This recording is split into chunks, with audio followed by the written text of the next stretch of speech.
40 సంవత్సరాల తర్వాత స్వగ్రామానికి మల్లోజుల వేణుగోపాల్ అనారోగ్యంతో ఉన్న సోదరుడిని పరామర్శించేందుకు పెద్దపల్లికి చేరుకున్న మల్లోజుల కుటుంబ సభ్యులతో గడిపిన వేణుగోపాలరావు మల్లోజుల సొంత గ్రామానికి వచ్చిన తరుణంలో త్వరలో కొత్త పార్టీ ఏమన్నా పెట్టబోతున్నాడా? ఉద్యమం మాదిరిగానే మల్లోజుల తిప్పిరి తిరుపతి రాజిరెడ్డి చొక్కారావులతో మళ్ళీ ప్రజల్లో ఉంటూ ప్రజా ఉద్యమాలు చేసే ఛాన్స్ ఏమైనా ఉంటుందా? Watch the story.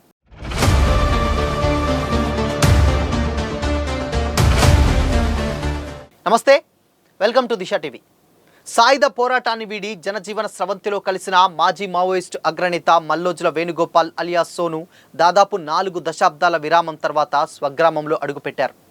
ఇవాళ పెద్దపల్లిలోని తన సోదరుడి ఇంటికి వెళ్ళాడు. అక్కడ తన బంధువులతో ఆత్మీయులను కలుసుకున్నారు. తన స్నేహితులు గ్రామస్తులతో ముచ్చటించారు.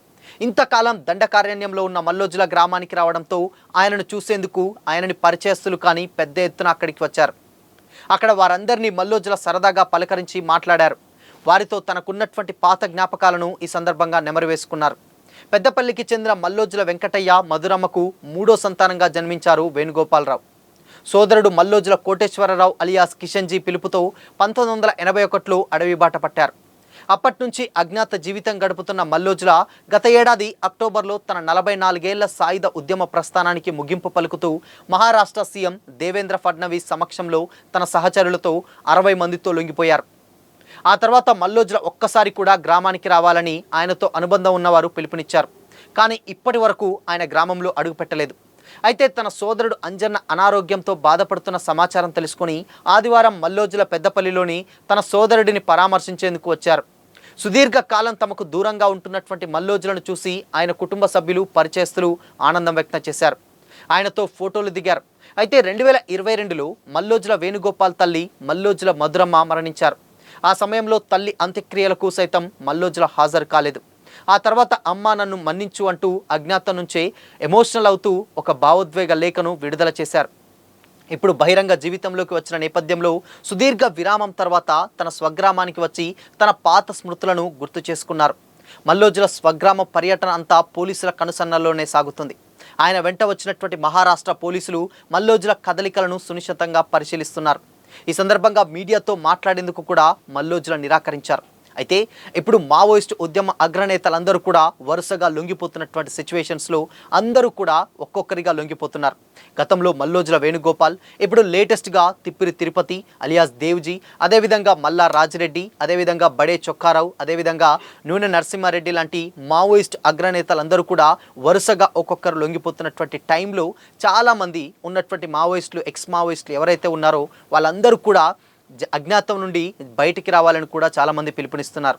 అయితే ఈ టైంలో మల్లోజుల వేణుగోపాల్ అలియాస్ సోను అంటే మేజర్గా ఏమన్నా రాజకీయంగా కొత్త పార్టీ ఏమన్నా పెట్టేటువంటి ఛాన్స్ ఉందా అని కూడా చాలామంది సోషల్ మీడియాలో కమెంట్ చేస్తున్నారు. ఎందుకంటే ప్రతి ఒక్కరు కూడా అంటే మావోయిజం ఎప్పటికీ అంతం కాదన్నటువంటి ఉద్దేశంతో గతంలో లొంగిపోయినప్పుడు ఏదైతే మల్లా రాజిరెడ్డి చెప్పడంతో అంటే మళ్ళీ వేరే రకమైనటువంటి ఏమైనా ప్రమేయంతో ఏమన్నా పోరాటాలు చేస్తారంటే మావోయిజం ఎప్పటికీ అంతం కాదు, కాకపోతే పోరాటాన్ని చేంజ్ చేశామంటే దాన్ని బట్టి చూస్తే అర్థమయ్యేది ఏంటంటే ప్రజల్లో ఉంటూ ప్రజా ఉద్యమాలని సాగిస్తామంటూ కూడా వాళ్ళు ఇండైరెక్ట్గానే చెప్పారని అయితే క్లారిటీ వస్తుంది. అయితే ఇది ఏ రకమైనటువంటి పోరాటాలు చేస్తారంటే రాజకీయ పార్టీలు ఏమన్నా పెడతారా, లేదంటే ఉన్నటువంటి రాజకీయ పార్టీలో దేంట్లో అన్నా చేరి ప్రజా పోరాటాలు ఏమన్నా ముందుకు తీసుకెళ్తారా అని తెలియాలంటే మాత్రం మరికొద్ది రోజులైతే వెయిట్ చేయాల్సిందే. అయితే ఇక్కడ మరొక కొత్త విషయం ఏంటంటే గతంలో లొంగిపోయిన వాళ్ళు మొత్తం కూడా ఆయుధాలతో లొంగిపోయారు. ఇప్పుడు లేటెస్ట్గా లొంగిపోయిన వాళ్ళు కూడా కొంచెం ఆయుధాలు లేకుండా లొంగిపోయారు. అయితే వీళ్ళందరూ కలిసి ఏదైతే ఇప్పుడు వేణుగోపాలరావుగా ఉన్నాడు, దాని తర్వాత దేవ్జీ, రాజిరెడ్డి, దాని తర్వాత చొక్కారావు, దాని తర్వాత వీళ్ళందరూ కూడా నరసింహారెడ్డి, వీళ్ళందరూ కూడా మళ్ళీ ఏమన్నా అంటే ఉద్యమంలో ఉన్నప్పుడు వాళ్ళందరూ కలిసి ఒకే విధంగా ఒకే లక్ష్యం కోసం పోరాడారు. ప్రతి ఒక్కరు కూడా అంటే వాళ్ళ తల్లిదండ్రులను వదిలిపెట్టి ఫ్యామిలీస్ని వదిలిపెట్టి కొద్ది 10కి పైగా సంవత్సరాలు దాదాపు 20-30 సంవత్సరాలుగా అడవి బాటలో ఉండి ఆ ఉద్యమాలు కూడా చేశారు. అయితే ఇప్పుడు వీళ్ళందరూ కూడా ఏదైతే బీజేపీ ప్రభుత్వం అనుసరించినటువంటి ఆపరేషన్ కగార్ నేపథ్యంలో అప్పటి నుంచి అంటే ఆపరేషన్ కగార్ సిచ్యువేషన్ వచ్చినప్పటి నుంచి కూడా చాలామంది మావోయిస్టులు అందరూ కూడా లొంగిపోతున్నారు. ఇలాంటి టైంలో ఇప్పుడు వీళ్ళందరూ కూడా ఒక్కొక్కరిగా ఎవరికి వాళ్ళు ఇండివిజువల్గా లొంగిపోయారు, అది వేరే విషయం. కానీ ఇప్పుడు మళ్ళీ అందరూ కూడా లొంగిపోయిన తర్వాత వీళ్ళందరూ కలిసి మళ్ళీ భవిష్యత్తులో అంటే కలిసి పనిచేసేటువంటి ఛాన్స్ ఏమైనా ఉందా అనేటువంటి అంశాలు కూడా ఇప్పుడు లేవనెత్తుతున్నాయి.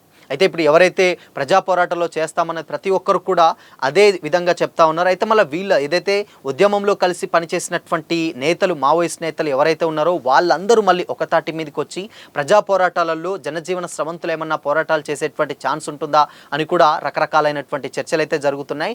లేదంటే ఇన్ కేస్ వీళ్ళందరే కలిసి ఏదైనా కొత్త పార్టీ పెడతారా, లేదంటే ఉన్న పార్టీని ఏదైతే సిపిఎంఎల్ సంబంధించినటువంటి పార్టీలు ఉన్నాయి, దాని తర్వాత కమ్యూనిస్టు పార్టీలు ఉన్నాయి, దాంట్లో ఏదైనా చేరి వేరే ఏదైనా పోరాటాలు చేస్తారని తెలియాలంటే మాత్రం మరికొద్ది రోజులు అయితే వెయిట్ చేయాల్సిందే. బట్ ఏదేమైనప్పటికీ కూడా ఇక మావోయిజం అంతటికీ కూడా కంప్లీట్గా కొంచెం అంతమవుతుంది అన్నటువంటి సిచ్యువేషన్సే సోషల్ మీడియాలో ఎక్కువగా కనిపిస్తూ ఉన్నాయి. దానికి రకరకాలైనటువంటి కారణాలు కూడా సోషల్ మీడియాలో వైరల్ అవుతూనే ఉన్నాయి. ఎందుకంటే ప్రజల్లో నుంచి వెళ్ళి ఆదరణ తగ్గిపోవడం అండ్ దాని తర్వాత అప్డేట్ అవ్వడం, ప్రతి ఒక్కరు కూడా ఎవరికి వారు సోషల్ మీడియా పరంగా, దాని తర్వాత టెక్నికల్ పరంగా, దాని తర్వాత ఇంతకు మునుపు ఆకలి చావలుండేవి, అవన్నీ కూడా ఇప్పుడు ఎక్కడ కూడా కనిపించట్లేవు. అందుకోసమనే ప్రతి ఒక్కరు ఉన్నటువంటి గత టైంలలో ఇప్పుడు సిచ్యువేషన్ చూస్తే చాలా మార్పు వచ్చింది. దానికి తగ్గట్టే అక్కడ ఉన్నటువంటి మావోయిస్టులు ఎవరైతే ఉన్నారో వాళ్ళందరూ కలిసి కూడా మేజర్గా అంటే ఉన్నటువంటి సిచ్యువేషన్స్ తోటి మమేకం అవ్వడంతో ఇవన్నీ కూడా రకరకాలైనటువంటి రీజన్స్ అండ్ దాని తర్వాత ఆపరేషన్ కగార్ చేపట్టినటువంటి టైంలో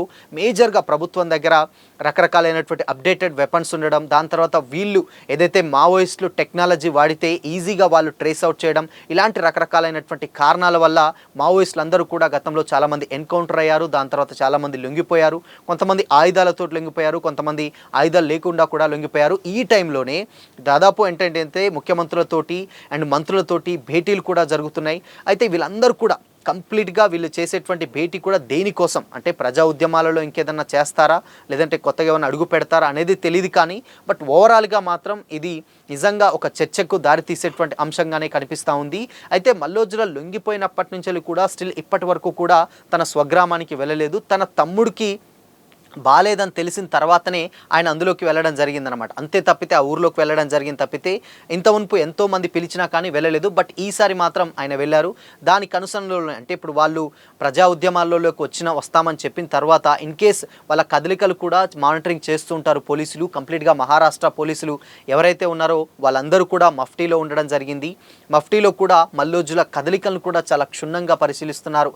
ఎక్కడికి వెళ్తున్నారు, ఎవరిని కలుస్తున్నారు, ఎలా మాట్లాడుతున్నారు అంటే చుట్టుపక్కల వాతావరణటువంటి పరిస్థితులు ఏంటి, అవన్నీ కూడా బ్యాక్ టు బ్యాక్ గమనించినటువంటి సిచ్యువేషన్స్ కూడా తెలుస్తూ ఉన్నాయి. ఎందుకంటే ఆపరేషన్ ఖగార్ అనేటువంటి ఉద్దేశం మార్చ్ 31 నాటికి దేశంలో మావోయిజం అనేది అంటే నక్సలిత రహిత దేశంగా తీర్చిదిద్దాలనేటువంటి ఉద్దేశంతో ఇప్పుడు బీజేపీ ప్రభుత్వం ఈ ధోరణి అవలంబిస్తుంది. ఈ టైంలో ఏదంటే మార్చ్ 31 డెడ్ లైన్ వరకు వెయిట్ చేసి మళ్ళీ మావోయిజాన్ని ఏమన్నా ముందుకు తీసుకెళ్లేటువంటి ఛాన్సెస్ ఉంటుందా, లేకపోతే వీళ్ళు లొంగిపోయి ప్రజల్లోనే ఉంటారా అని కూడా చాలామంది డౌట్స్ అయితే వ్యక్తపరుస్తూ పోలీసులు కూడా ఎప్పటికప్పుడు నిఘాలు అయితే వ్యక్తపరుస్తూ ఉన్నారు. అయితే గతంలో ఏదైతే లొంగిపోయినప్పుడు లేటెస్ట్గా లొంగిపోయినటువంటి రాజిరెడ్డి కూడా ఆయన కూడా చెప్పడం జరిగింది. అంటే మేము ఎక్కడికి వెళ్ళినా మీరు రావచ్చు, మీరు మమ్మల్ని మాట్లాడవచ్చు, కలవచ్చు, మా కదలికలన్నీ కూడా గమనించవచ్చు, ఇక మళ్ళీ వేరే ఆల్టర్నేట్ ఏమీ ఉండదు, ప్రజా పోరాటాలనే ఉంటాం, బట్ మావోయిజం మాత్రం ఎప్పటికీ అంతం కాదు అన్నటువంటి ఉద్దేశంలోనే ఆయన మాట్లాడడం జరిగింది. ఇక తిప్పిరి తిరుపతి ఎవరైతే ఉన్నారో ఆయన కూడా మేజర్గా ఇప్పుడు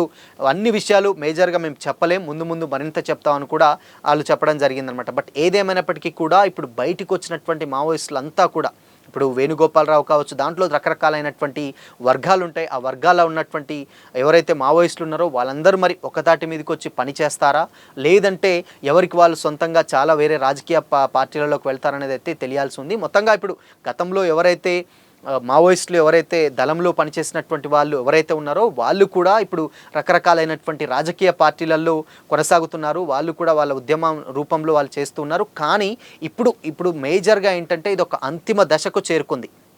అంతిమ దశకు చేరుకున్నటువంటి టైంలో దీన్ని ఎలా ప్రొలాప్ చేయొచ్చు అంటే దీన్ని ఎలా ముందుకు తీసుకెళ్లొచ్చు అండ్ ఇప్పుడు మేజర్గా ఉన్నటువంటి సమస్య అంటే ఇంతకుముందు ఒక్కరు ఇద్దరు వచ్చేది కానీ ఇప్పుడు భారీ ఎత్తున ఈ లొంగుబాట్లు అనేది జరుగుతున్నాయి.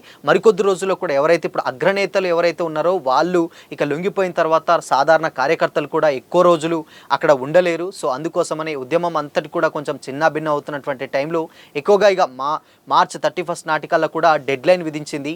ఒకవేళ ఇది కూడా కుదరకపోతే వరుస ఎన్కౌంటర్లు చేసేటువంటి యోచనలో కూడా ప్రభుత్వం భావిస్తుందని కూడా చాలామంది కామెంట్స్ చేస్తున్నారు. సో చూడాలి, ఎక్స్ మావోయిస్టులు కూడా ఎవరైతే ఉన్నారో వాళ్ళు కూడా బయటికి రావాలి, బయటికి వచ్చి ప్రజల్లో ఉండి పోరాటం చేయాలి. పరిస్థితులు మారాయి అండ్ ప్రభావాలు అన్నీ కూడా మారిపోయినాయి, దానికి తగ్గట్టే పోరాటాలు చేయాలి. కానీ పాత పద్ధతులు ఆయుధాలతోటి పోరాటాలు చేయొద్దని కూడా ఎక్స్ మావోయిస్టులు ఎవరైతే ఉన్నారో వాళ్ళు కూడా ఓపెన్గానే మీడియా ముందు అయితే చెప్తున్నారు. అయితే మల్లోజులతోటి మాట్లాడడానికి ఎవరైతే ప్రయత్నించారో బట్ మీడియాతో మాత్రం మాట్లాడడానికి నిరాకరించారు మల్లోజుల. గతంలో ఆల్రెడీ లేటెస్ట్గా చూస్తే 2-3 చాలా కొన్ని ఛానల్స్కి ఇంటర్వ్యూస్ అయితే ఇవ్వడం జరిగింది. బట్ దాని తర్వాత స్వగ్రామంలో ఏదైతే స్వగ్రామంకి వచ్చిన తర్వాత మేబీ డిస్టర్బ్ ఏమన్నా ఉండొద్దు అనుకుండా, ఏమో హడావుడి ఉండొద్దు అనుకుండా తెలియదు, కానీ మీడియాతో మాట్లాడడానికి మాత్రం నిరాకరించారు. బట్ ఏదేమైనప్పటికీ వీళ్ళందరూ కలిసి మళ్ళీ ముందుకు ప్రజా పోరాటాలకు వెళ్తే, అంటే ప్రజా పోరాటాలు చేస్తే బాగుంటుందని కూడా చాలామంది ప్రజలైతే కామెంట్ చేస్తున్నారు. సో చూడాలి మరి దీని మీద మరికొద్ది రోజులు అయితే స్పష్టత రావాల్సి ఉంది.